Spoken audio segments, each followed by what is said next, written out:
Have you ever read a text and asked yourself, but why did the author choose to tell it this way, and how does he keep me glued to the page?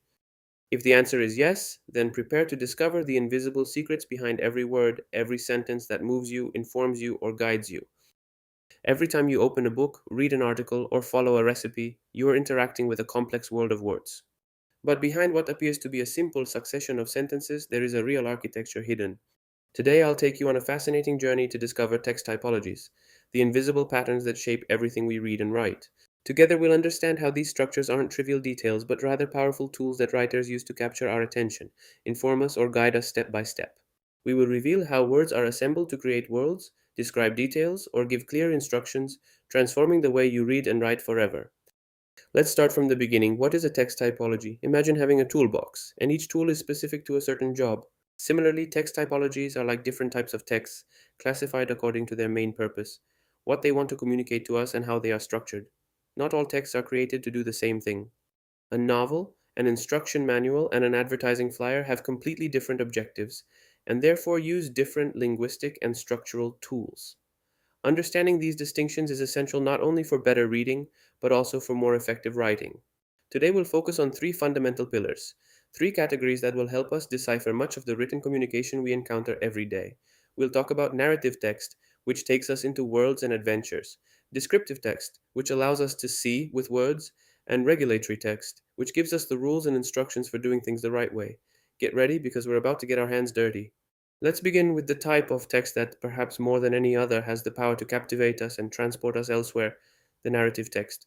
Its purpose is simple yet profound: to tell a story. Whether it's true or fictional doesn't matter. The essential thing is that there is a before and an after, a sequence of events involving characters in a certain place and time. Think of a novel, a fable, a short story, even an anecdote you tell a friend, all examples of narrative text. But a story isn't just a random jumble of events. To function, to be engaging, it needs a structure, a framework to hold it up. This is the narrative structure, and or plot. It's like a well-defined recipe, with precise ingredients and steps to create a delicious dish. Typically, a narrative text is divided into several phases, each with a specific role. 1. Exposition. This is the beginning, the moment in which we are introduced to the main characters, the setting, and the context in which the story will unfold. It's like the first brushstroke on a blank canvas. It gives us a general idea of what to expect. If you think of Cinderella, this is where we meet her, her stepmother and stepsisters, and her difficult living environment. 2. Trigger or complication. Here's the turning point: a sudden event, a problem, a choice, something that disrupts the initial equilibrium and sets the whole story in motion. Without the trigger, the story wouldn't progress. Returning to Cinderella, the trigger is the announcement of the ball at the palace and the stepmother's prohibition. This is the longest part where the plot unfolds. The characters face obstacles, make decisions, and situations become more complicated. It is here that the tension and the reader's curiosity grow. Cinderella, who, with the help of her fairy godmother, goes to the ball, loses her slipper, and the prince searches for it. The point of greatest tension. It's the most dramatic moment when everything hangs in the balance, the moment of truth when it seems there's no way out or that a great change is about to happen. The slipper test. The moment when it seems like nothing is going right and Cinderella is still stuck. Finally, the conclusion. The conflict is resolved, the tension eases, and the story comes to a close, often with a new balance. Cinderella marries the prince and lives happily ever after. Understanding these stages helps us better follow the story and appreciate how the author constructs emotion, but often the real challenge is distinguishing between how events happen in the real life of the story and how the writer tells them to us. And here we enter one of the toughest but also most fascinating concepts in narrative: the difference between plot and story. Many confuse them, but they are two very distinct things that a good writer uses as powerful tools. The plot is the chronological order of events, it's the natural sequence of what happens. A happens before B, B before C, and so on. If you were telling a story to a child, you'd probably use the plot, starting from the beginning and going straight to the end. It's the logical and temporal sequence of events. The plot, on the other hand, is the order in which the author chooses to present these events within the text. And here's the beauty: the author can decide not to follow chronological order. He can start from the end, insert flashbacks to tell us something that happened before, or anticipate future events. Why would an author manipulate the plot through plot? Simply to create special effects.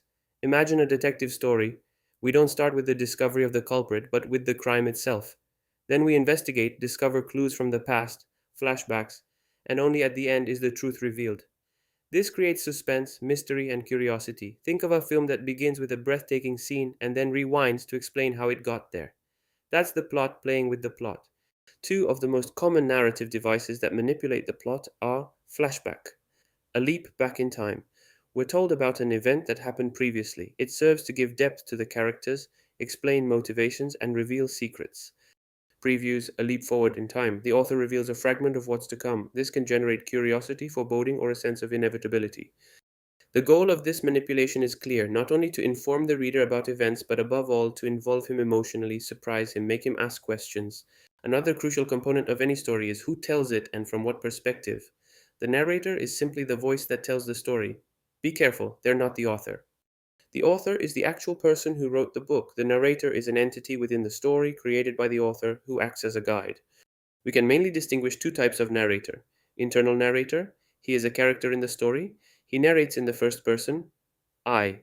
He offers us his vision of the world, his thoughts, his feelings, but what he knows is limited to what he can see, hear, or feel himself. It's as if we were inside the head of one of the protagonists. This creates a sense of immediacy and identification, but the perspective is unique and not necessarily objective. External narrator, not a character in the story. He or she narrates in the third person, he, she, they.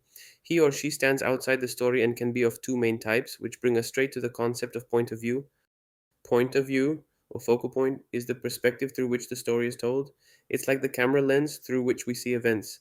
The narrator tells the story through the eyes and minds of one or more specific characters. He only knows what that character knows, not the thoughts of others. It's a bit like having an external narrator who, however, has completely immersed himself in a character's shoes, seeing the world only from that character's perspective. The narrator is like a camera that records only what is visible and audible. He has no access to the character's thoughts, feelings, or inner motivations. He simply describes actions and dialogue. This creates a sense of objectivity and leaves the reader to interpret what happens. The narrator is like God. He knows everything about everyone: what they think, what they feel, what they will do, what happened before, and what will happen next. He can enter into the minds of each character, comment on events, and pass judgment. He is a narrator who not only tells but often explains the story to the reader. The choice of narrator and point of view is fundamental. It determines how much we know, how close we feel to the characters, and how guided or free we are in interpreting the story. Let's now move on to another fundamental typology, the descriptive text. If the narrative tells us what happens, the descriptive tells us how it is. Its purpose is clear: to represent people, places, objects, or situations so that the reader can see them in his mind, almost as if they were right there before him.